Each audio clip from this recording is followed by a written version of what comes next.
Hello అండి, అందరికీ నమస్కారం. వెల్కమ్ టు అంతులేని ఆనిముత్యాలు. మరి ఇంకెందుకు ఆలస్యం, పదండి కథలోకి వెళ్ళిపోదాం.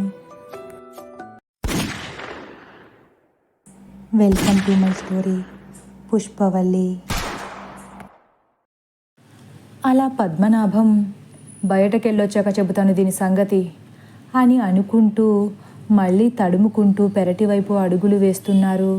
ఇల్లంతా కారు చీకటే, కానీ తనకెప్పుడూ తెలిసిన ప్రదేశం కావడంతో ఆ సమయంలో పెద్దగా భయమేమీ అనిపించట్లేదు పద్మనాభంకు. నెమ్మదిగా పెరటి తలుపులు తీసి ధైర్యంగానే బయటకు అడుగేస్తాడు. బయట కూడా ఎక్కడ చూసినా చిమ్మ చీకటే. ఆ ప్రదేశమంతా నిశ్శబ్దం రాజ్యమేలుతున్నట్లుంది. అవేమీ పద్మనాభంకు కొత్తగా అనిపించడం లేదు. ఆ చీకట్లో తడుముకుంటూ నెమ్మదిగా ఎలాగైతే ముందుకు వెళుతున్నాడు. ఇంతలో వెనక ఏదో అలికిడి వినిపించినట్లు అనిపిస్తుంది. ఒక్కసారి ఆగి వెనక్కి చూస్తాడు. ఏంటా శబ్దం? ఏం లేదే, బహుశా నల్లపిల్ల అయ్యుంటుంది అని అనుకుని ఆ శబ్దాన్ని కూడా లెక్క చేయకుండా వెళుతున్నాడు. ఇంతలో మళ్ళీ పెద్దగా గల్ గల్ అని గజ్జెల శబ్దం వినిపించడం మొదలయ్యింది. మళ్ళీ ముందుకు కదలడం మానేస్తాయి పద్మనాభం కాళ్ళు. తలను అటు ఇటు తిప్పుతాడు. ఏంటి గజ్జెల శబ్దం వినిపిస్తుంది? నేను భయపడడం వల్ల అలా అనిపిస్తుందా, లేక నన్ను భయపెట్టడానికి ఆ శబ్దం వినిపిస్తుందా? అప్పుడే కొద్దిగా తన మనసుని కమ్మేస్తున్న భయంతో ఆ చుట్టూ పరిసరాలన్నీ పరికించి చూస్తున్నాడు. ఒక్క నిమిషం ఆ శబ్దాన్ని వింటూ ఆ ప్రదేశం అంతా చూసి, ఏం లేదు, అంతా నా భ్రమ అయి ఉంటుంది.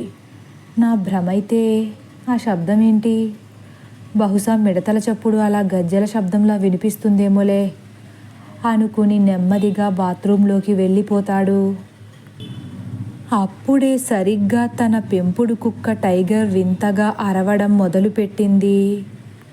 వీధిలో అరుస్తున్న కుక్క అరుపులు పెరట్లోకి కూడా గట్టిగా వినిపిస్తున్నాయి.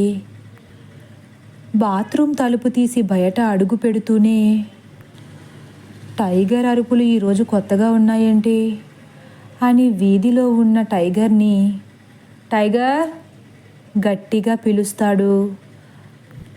పద్మనాభం పిలుపు వినపడగానే పరుగున వచ్చే టైగర్ ఈసారి ఎందుకో ఈ వైపుకు రావడం మాని వీధిలోనే ఉండి అరవడం మొదలుపెట్టింది. పద్మనాభం మనసులో ఏదో అనుమానం ఏర్పడిపోయింది. టైగర్ అని మళ్ళీ గట్టిగా అరుస్తాడు. ఇంకో 2 నిమిషాలు చూస్తాడు టైగర్ వస్తుందేమోనని. కానీ ఆ భయాన్ని పుట్టించే అంతటి నిశ్శబ్దంలో టైగర్ అరుపులు పద్మనాభం చెవుల్లో మారుమ్రోగుతున్నాయి. ఇక టైగర్ వచ్చేలా లేదని అనుకున్న పద్మనాభం, ఈరోజు దీనికి కూడా ఒళ్ళు బలిసినట్లుంది అని విసుగ్గా అనుకుంటూ తలుపు దగ్గరకు వెళ్ళాడు. ఇంతలో నెమ్మదిగా ఆదిత్యా ఆదిత్యా అని ఒక పిలుపు వినిపించింది వెనక నుంచి. ఒక్కసారిగా పూర్తిగా తెరుచుకున్న కళ్ళలో అపరిమితమైన భయాన్ని నింపుకుని ఉన్న చోటే ఆగిపోతాడు. భయంతో కాళ్ళు చేతులు వణుకుతున్నాయి. గుండె వేగంగా కొట్టుకుని బీపీ ఎక్కువైపోతుంది. ఆదిత్యా అని మళ్ళీ ఆ పిలుపు వినిపించేసరికి, ఆదిత్య అని తన నోట్లో సనుక్కుంటూ నెమ్మదిగా వెనక్కి చూస్తాడు. వెనక తను భయపడినట్లు ఎవరూ లేరు. కానీ పిలుపు వినిపించింది మాత్రం అక్షరాల నిజం. మనసు కాస్త తేలిక పడింది. గుండెలపై చేయి వేసుకుని వెంటనే గుమ్మంలోకి వేగంగా వెళ్ళబోతాడు. తీసి ఉందనుకుని వేసిన అడుగు వల్ల మూసి ఉన్న తలుపులను గుద్దుకుంటాడు. ముఖానికి గట్టిగా తలుపు తగలడంతో అమ్మా అని నొచ్చుకుంటూ వేసిన అడుగు వేసినట్లుగానే వెనక్కి లాగేసుకుని ముక్కు మీద చెయ్యి వేసుకుని ముక్కుని పాముకుంటూ, తలుపు వేసేసిందేంటి దుర్గా దీని సంగతి లోపలికి వెళ్ళాక చెబుతాను. ఈరోజెందుకో పిచ్చి పట్టినట్లు ప్రవర్తిస్తుంది పశువు అని అనుకుంటూ తన కోపాన్ని అంతా తలుపులపై చూపించి, దుర్గా, దుర్గా, తలుపు తీయే అంటూ గట్టిగా బాదుతున్నాడు. కానీ లోపల ఎక్కడో ఉన్న దుర్గకు మళ్ళీ గాఢ నిద్ర పట్టేయడంతో పద్మనాభం అరుపులు వినిపించడం లేదు. ఇలా ఉండగా వీధిలో ఉన్న టైగర్ వింతగా ఏడుస్తూ సందులోంచి పెరటి వైపుకు మెరుపు వేగంతో వస్తున్నట్లు అనిపిస్తుంది. టైగర్ ఇటువైపుకు వస్తుందని అర్థమైన పద్మనాభంకు ఎందుకో ఒళ్ళంతా చెమటలు పోస్తున్నాయి. ఇక లాభం లేదనుకుని తలుపులు కొట్టడం ఆపి టైగర్ వింత ప్రవర్తనకి ఇంకాస్త హడలు పుట్టి టైగర్కి ఎదురెళతాడు. అప్పుడే సందులోంచి వేగంగా వస్తున్న టైగర్ పద్మనాభంని గుద్దుకుని కింద పడిపోతుంది.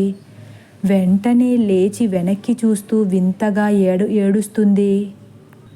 టైగర్, ఏమైందిరా అని టైగర్ని తలపై చేయి వేసి నిమురుతూ బుజ్జగిస్తున్నాడు పద్మనాభం. కానీ టైగర్ మాత్రం పద్మనాభం మాటను ఏమాత్రం లెక్క చేయకుండా వీధి వైపు పరుగులు పెట్టింది. టైగర్లో ఈ వింత ప్రవర్తనకు అయోమయం కమ్ముకుంది పద్మనాభంలో. ఒకవేళ అటువైపు ఎవరైనా ఉన్నారా? అదే అయ్యుంటుంది అని నెమ్మదిగా వీధిలోకి వెళుతున్నాడు. అలా ఆ సందులో నడుస్తుండగా టైగర్ వెనక్కి తిరిగి పద్మనాభానికి ఎదురుగా నిలబడి పద్మనాభం వైపు చూస్తూ పెద్దగా అరుస్తుంది. కానీ టైగర్ తనని చూసి అరుస్తుందని అర్థం కాని పద్మనాభం ఏదో జరుగుతుందని మాత్రం అర్థం చేసుకున్నాడు. ఇంతలో మావయ్య, మావయ్య అని మళ్ళీ వెనక ఎవరో పిలిచినట్లు అనిపించి ఉన్న పలంగా వెనక్కి తిరుగుతాడు. వెనక పుష్పవల్లి రూపం కళ్ళకు కట్టినట్లు కనిపించడంతో భయంతో హడలిపోయి పెద్దగా అరుస్తూ వీధిలోకి పరిగెడుతున్నాడు.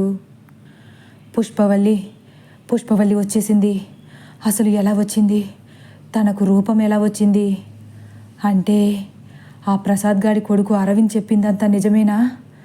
పుష్పవల్లి ఇక్కడే ఉందా అని ఎన్నో ఆలోచనలు మనసుని తొలిచేస్తుంటే గబగబా వీధి గుమ్మం దగ్గరకు వెళ్ళి గట్టిగా తలుపులు కొడుతున్నాడు.